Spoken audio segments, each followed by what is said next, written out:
this is Neha. Please subscribe Chandika World. Hi, this is Neha. Please subscribe Chandika World.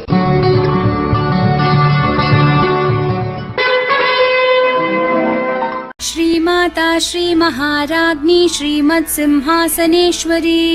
కన్యా లగ్నంలో బుధుడు ఉచ్చ. లగ్నంలో లగ్న దశమాధిపతి ఉచ్చనొందటం నిశ్చయంగా ఒక శుభయోగం. బుధుడు సహజ శుభుడు. హాస్య స్వభావం, తెలివి, బుద్ధి కుశలతకు కారకుడు. లౌక్యానికి పెట్టింది పేరు. కలుపుగోలుతనానికి కొదవలేదు. కన్య అంటేనే యవ్వనం. యవ్వనం అంటేనే అందానికి అసలైన చిరునామా. కన్యా లగ్నంలో బుధుడు ఉచ్చనొందితే జాతకులు అందంగా ఉంటారని, నిరంతరం నవ్వు ముఖంతో ఒక్కసారి పలకరించి చూద్దాం అనే భావన కలగజేస్తుంటారని చెప్పాలి. చురుకుదనం హెచ్చు. సూక్ష్మ దృష్టి, కుశాగ్ర బుద్ధి, అన్ని విషయాలపై ఆసక్తి, అంతో ఇంతో ప్రవేశం ఉంటాయి. మంచి మాటకారులని చెప్పాలి. మాటలు బాగా నేర్చిన వారికి బ్రతుకు నేరవటం ఒక లెక్క కాదు. కావున వీరి జీవనానికి లోటు ఉండదు. జీవితంలో బాగా రాణించగలరు. దీర్ఘాయుషు ఉంటుంది. తీయగా మాట్లాడతారు. కన్యా లగ్నానికి శుక్రుడు యోగకారకుడు కావున సంగీత సాహిత్యాలలో మక్కువ ఉంటుంది. కళాపోషకులని చెప్పాలి. విద్యావంతులు, వ్యాపారం మీద ఆసక్తి, సమర్థత రెండూ ఉంటాయి. మేధస్సుకు బుధుడు కారకుడు.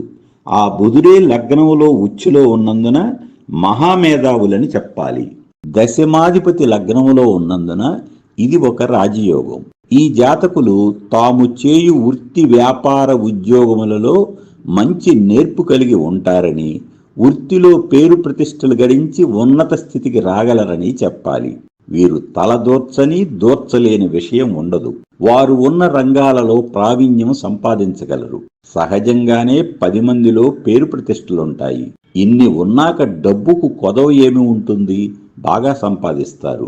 లగ్నాధిపతి లగ్నములో, అది కూడా ఉచ్చనొందినందున స్వయం కృషితో ఎవరి సహాయ సహకారాలు లేకున్నను జీవితములో ఉచ్చస్థితికి రాగలరు. ద్విస్వభావ లగ్నమైనందున 2 వృత్తులుంటాయి.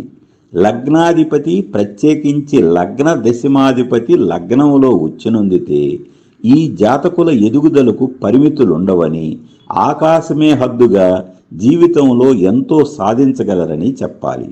స్వతంత్రంగా సంస్థలు స్థాపించి అనేక మందికి ఉపాధికి కల్పించగల యోగ్యత ఉన్న జాతకులు వీరు.